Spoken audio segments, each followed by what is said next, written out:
I'm doing a video. All right, shalom, boys here. Welcome to the covenant. Well, out going to our swimming lessons. And the young girls, they're excited. Y'all excited? Yes! They're excited. And I'm excited too. Because I get to spend the vast majority of my time with my family, my children. And we have a good time, don't we? Yes. You got a lot of money in there, man. Doing good. Huh? But what I wanted to talk about today was something very important, okay? And that is dealing with the issue of single motherhood and homesteading.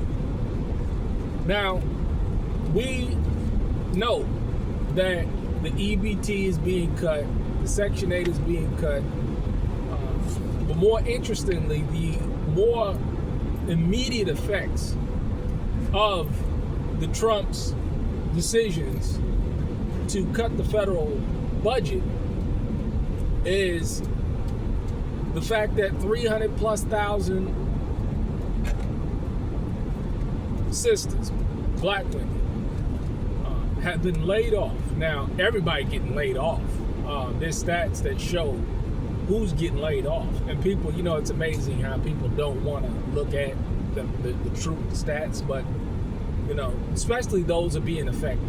You know, people always think they're the exception to the rule. But when you look at their life, it couldn't be nothing further from the truth. But you have 300,000+ women being laid off, straight out fired from all of these federal positions because they're useless positions. And so, therefore now, where are all of these people going? See, this whole myth of God is going to do this and God is going to do that, and I'm going to be an entrepreneur and I'm going to be a TikToker. I'm going to start making TikTok content. I'm going to become a YouTuber. Is just fantasy thought. You know, they're living in a fantasy world. And what are all of these people going to do? What are all these people going to do? We see a rise. Now, hang with me here. You'll get to it, you know, at the end of before the end of this video.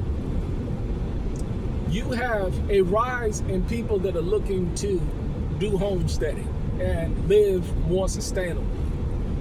We're seeing the groups, and I'm moderators to a couple of Facebook groups, where you're seeing an exponential increase in people that are interested in homesteading.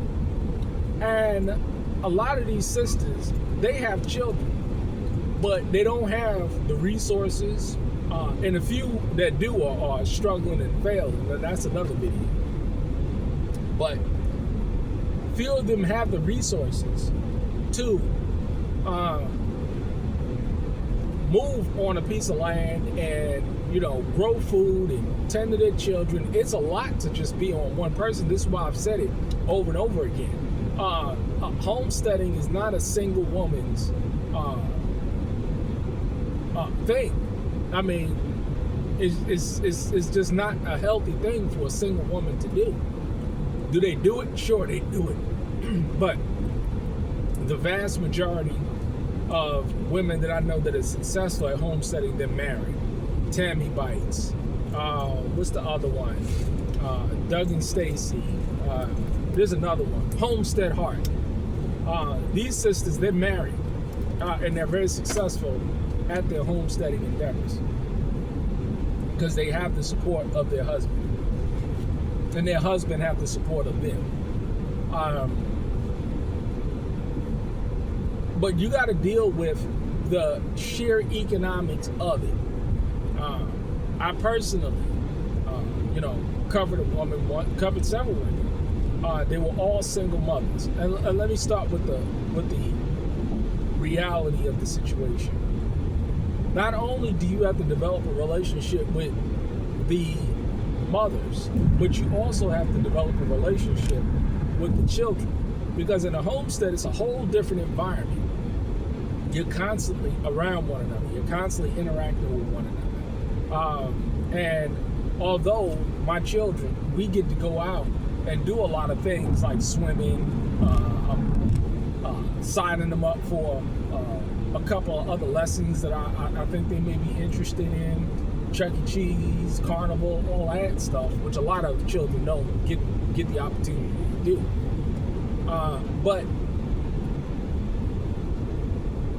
you have to take into consideration that relationship, okay? And let's deal with this only from an economic perspective. I covered a sister once, and her child has gastro issues, delayed issues, dealing with developmental delays, okay? And there was a situation once where this child needed to go to the hospital. Now, fine, they had Medicaid or whatever, took them to the hospital. And while we were at the hospital, we found out locally in Mayfield, okay, the nearest hospital, that they don't have a children's wing. They don't have a children's center to treat children that may need specialized or care. You know where that nearest location is at?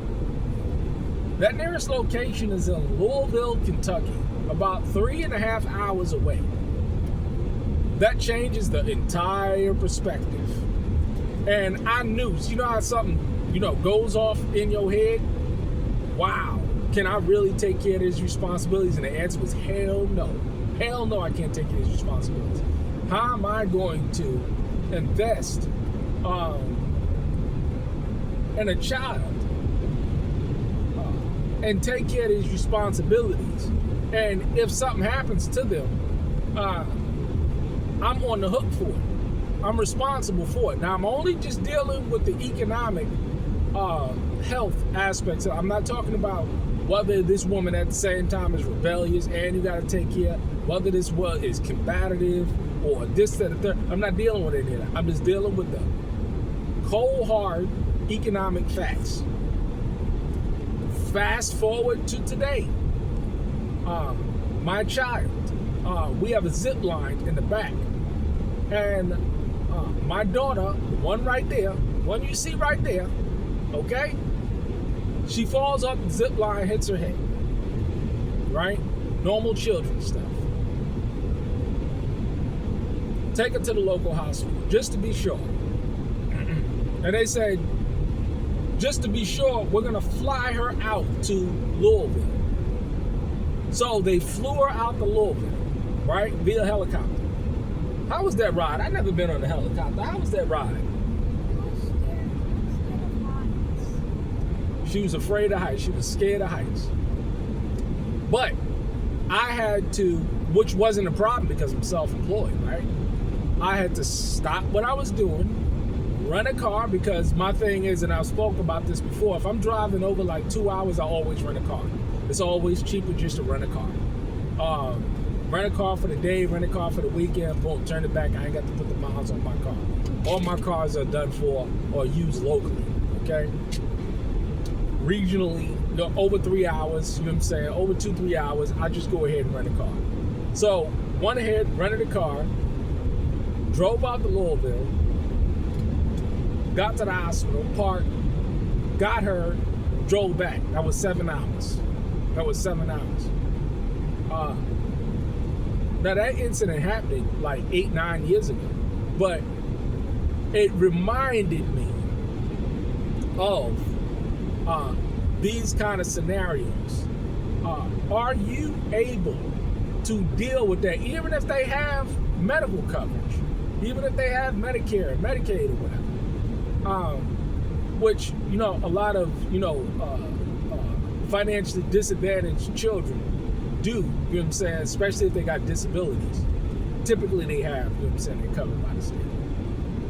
But do you have the socioeconomics, the resources, the time, the energy, the effort? Many people, there's very few homesteaders that I know that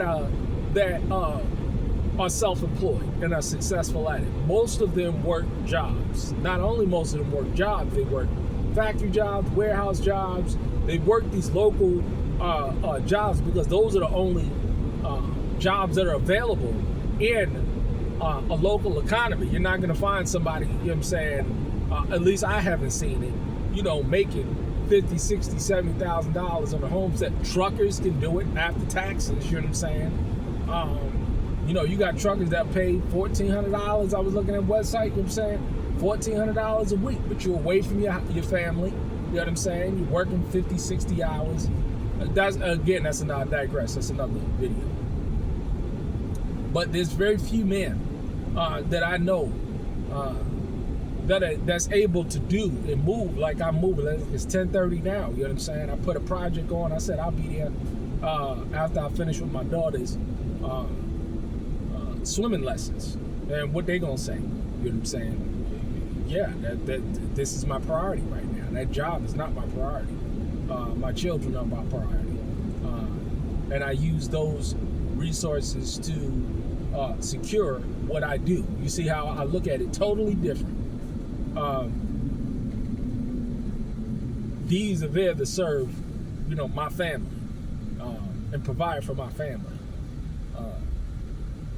But again, going back to the probability or the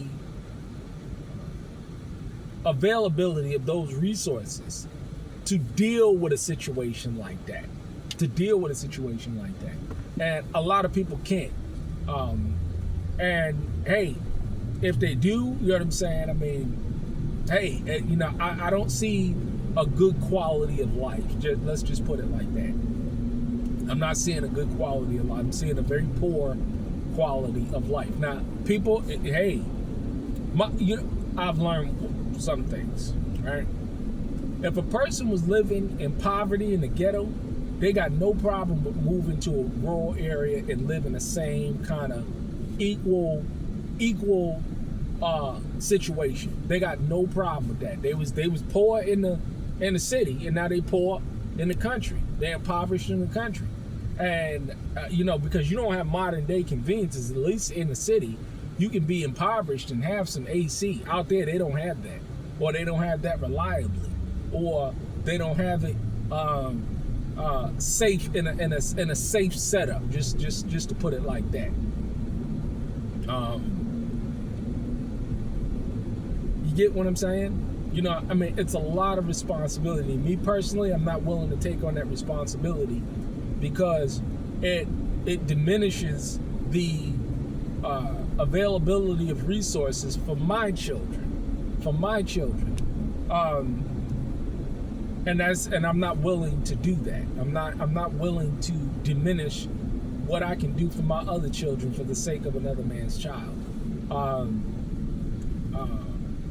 That's just me. I'm just not willing to do it. It's just not worth it.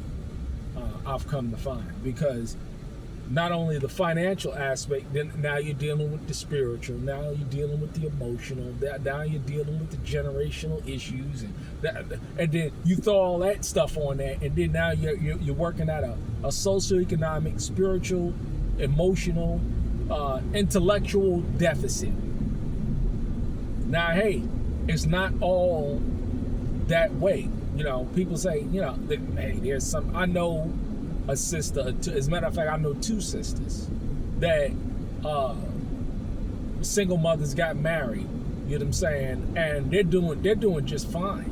I'm aware of. Is there more? But the vast majority, or everybody else, bad situations all around, or bad deals for a man like me if I signed up for that situation. Because, as I said at the beginning of this video, you have an extraordinary amount of sisters getting laid off. And what do you think they're trying to do? What kind of mentality you think? And it's one thing to read the stats. It's another thing to see the stats manifesting in my life, to actually see the pleas, to actually see the propositions that are taking place. And let me tell you, you better be all about assets in this day and age. You better not be adding any kind of liabilities to your situation. That is just a fact in this day and age. I'm dealing with it from a social economic perspective. Can you deal with those burdens? Are you willing to accept those responsibilities? Because my thing is that if I'm going to take on a responsibility, I'm going to take it on. I ain't going to half step on it. And if I can't take on a responsibility, if I can't handle it, I'm not going to deal with it. It's just like the concept of having a family and having children. If you can't take care of them, why are you having them? I know people that's popping out babies left and right, and their children are growing up and living in poverty. Literal poverty. Deficits from an economic, educational, social,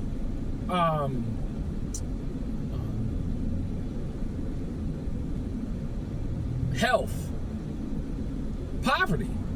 But hey, you know what I mean? Again, like I said, if people are interested or they were comfortable in living in poverty in the city, they got no problems with living in poverty in the country and the comparative poverty that you see.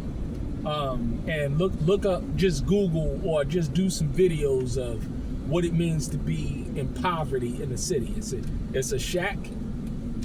Yeah, it's a shack. It's a beat up, dilapidated trailer. Yeah, that's what it looked like, and that's on the high end. I'm talking about the low end. I'm talking about shacks. I told you, shack life is coming back. Yes, it is. Yeah, shack life is coming back.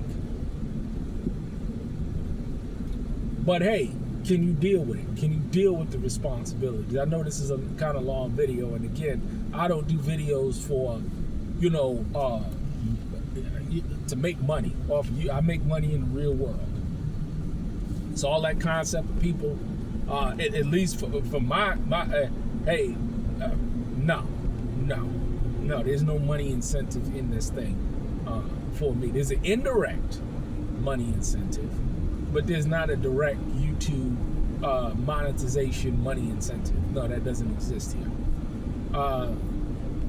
So I can let it flow, and people that want to listen to it all, they listen to it all. If they don't, I really don't give a shit. You know what I'm saying? I'm still looking and living pretty, baby.